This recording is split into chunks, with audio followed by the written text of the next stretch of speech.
अस्सलाम वालेकुम नाज़रीन, मैं हूं फैज़ अहमद तज़िया के साथ। नाज़रीन, आपसे गुजारिश है कि मेरे चैनल को सब्सक्राइब करें और बेल आइकन का बटन दबाएं। नाज़रीन, आपसे यह भी गुजारिश है कि मेरी वीडियोस मुकम्मल देखें। नाज़रीन, आज दो टॉपिक पे बात करेंगे। सबसे पहले ये बात करें कि अपना कल सुना था आपने शहबाज शरीफ वज़ीर आज़म का एक बयान, जिसमें उसने कहा था कि इमरान खान जो है वो एक घिनौने मनसूबों के हवाले से वो बेनकाब हो चुके हैं। वो दूसरों के मार्फत आर्मी चीफ को धमकाना चाहते हैं। तो ये मामला क्या है कि थोड़ा सा हम आपको इसके से ब्रीफ करें कि मोहित पिरज़ादा आपको मालूम है सहाफ़ी थे, यहाँ पीटीआई के ही लोग हैं। और दूसरा है शाहीन साहब भाई, जो वहाँ वाशिंगटन में बैठा हुआ है, वो भी पीटीआई का सरगर्मी समझे, वो भी वहाँ बैठा हुआ है। उन दोनों की जो आपस में गुफ्तगू है, इंटरव्यू था, उस इंटरव्यू में मोहित पिरज़ादा जो है वो पूछता है कि शाहीन साहब भाई से ये जो जुल्म का जबर का दौर कब ख़त्म होगा। ये समझ रहे हैं कि ये अभी जो चल रहा है उनकी 9 मई के बाद, वो उनको जुल्म और जबर समझते हैं, और जो उन्होंने किया वो उसको जायज़ समझते हैं। तो उनको ये जुल्म नज़र आ रहा है। अब ये परेशान हैं, तो क्या होगा, क्या ख़त्म कब दूर होगा। तो उसने कहा था कि अयूब के ज़माने में भी सही था। तो फिर 1967 से 68 में जलसा हुआ था, तो अयूब तकरीर कर रहे थे, एक नौजवान उठा, उसने गोली चलाई और अयूब पर गोली नहीं लगी, अयूब को लगी नहीं, महफूज रहे, टेबल के नीचे वो छुप गए।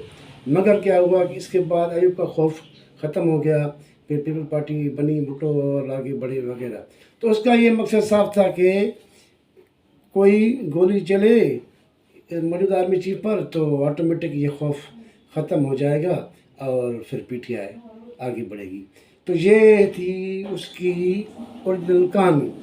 तो नाज़रीन, हम ये आपको बताएं कि ये जो दोनों सहाफ़ी हैं, ये पाकिस्तान से मुल्क भागा हुआ है, वो काफ़ी टाइम से ऐसे ही हो गया है।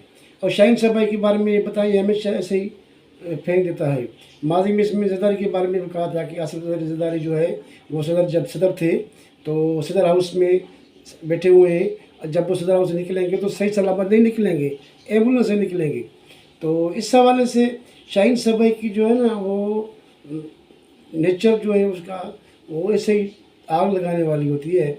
और इस हिसाब से अभी भी इसने ऐसे किया है, किसी को समझो कि वो एक गाइडलाइन दे रहा है कि ऐसा करें, ऐसा करें। मकसद ये है कि जो बची हुई साख है वो भी ख़त्म हो जाए, और जो है ताया पीटीआई पे बैन लग जाए, और जो भी लीडर बचे हुए हैं वो भी जेल में जाए या सज़ा मिले। किसी को कौन सी सज़ा।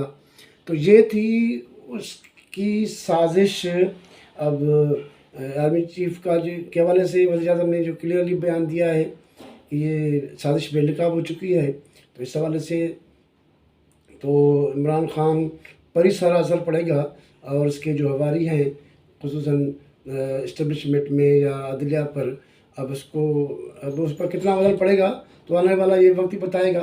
दूसरी बात हम आपसे ये बताएं कि मौलाना फजल रहमान जो है वो आजकल मुस्लिम लीग नून से थोड़ा सा साइड में नज़र आ रहे हैं।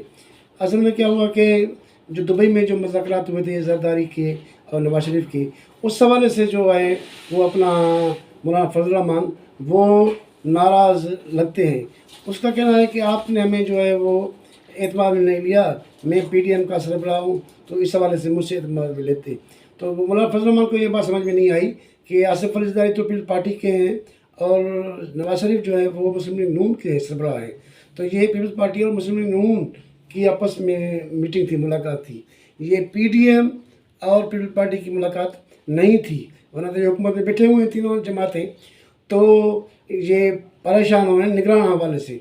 तो ऐसा लग रहा है कि मौलाना फजल रहमान ये चाह रहे हैं कि निगरान गवर्नमेंट में भी मुझे हिस्सा दिया जाए, फेडरल गवर्नमेंट में भी हो या केपीके में भी हो। तो ये समझ रहे हैं कि इन दोनों में वफाकी हुकूमत में भी जो निगरान हुकूमत बनेगी उसमें भी हमारा हिस्सा हो, और जो वफाकी हुकूमत तो के अलावा केपीके में अभी तो बनी हुई है, क्या नाम है वो निगरान गवर्नमेंट, गवर्नर तो उसका ही रखा हुआ है फजल रहमान का, पीपी का फजल उसका नहीं है, तो फिर भी ये नाराज़ हो रहे हैं।